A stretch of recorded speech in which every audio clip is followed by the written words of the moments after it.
Kung simple ang kasal nina Vincent Co at Bea Alonzo, simple rin ang reception setup para sa kanilang mga guests. Ipinasilip ng E. Lopez Event Styling ang setup ng reception, simple rin lang at ang description ay simple, clean, intentional.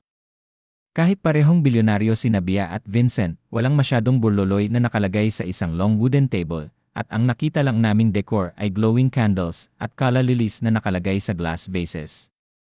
Sa mga nagtanong kung bakit walang photos sa reception, ang paliwanag, for those asking for photos with Miss Bea, we honestly didn't take any because it was such a private and intimate celebration. We wanted to respect the moment and didn't want to intrude.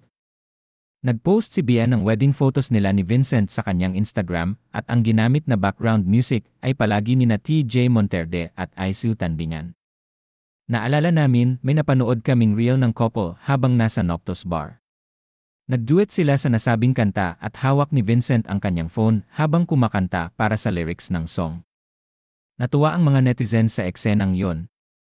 Nakita nila si Vincent hindi bilang bilyonaryo, kundi isang simpleng lalaking in love sa kanyang girl. Kung simple ang kasal nina Vincent Co at Bea Alonzo, simple rin ang reception setup para sa kanilang mga guests.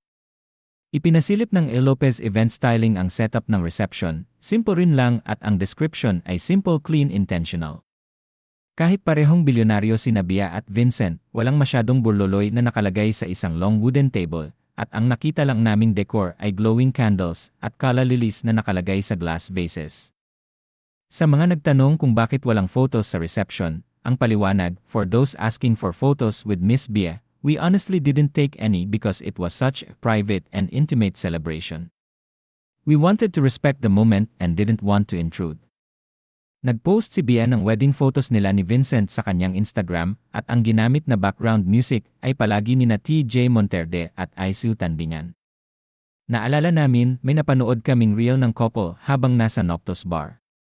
Nagduet sila sa nasabing kanta at hawak ni Vincent ang kanyang phone habang kumakanta para sa lyrics ng song. Natuwa ang mga netizens sa eksenang yon. Nakita nila si Vincent hindi bilang bilyonaryo, kundi isang simpleng lalaking in love sa kanyang girl.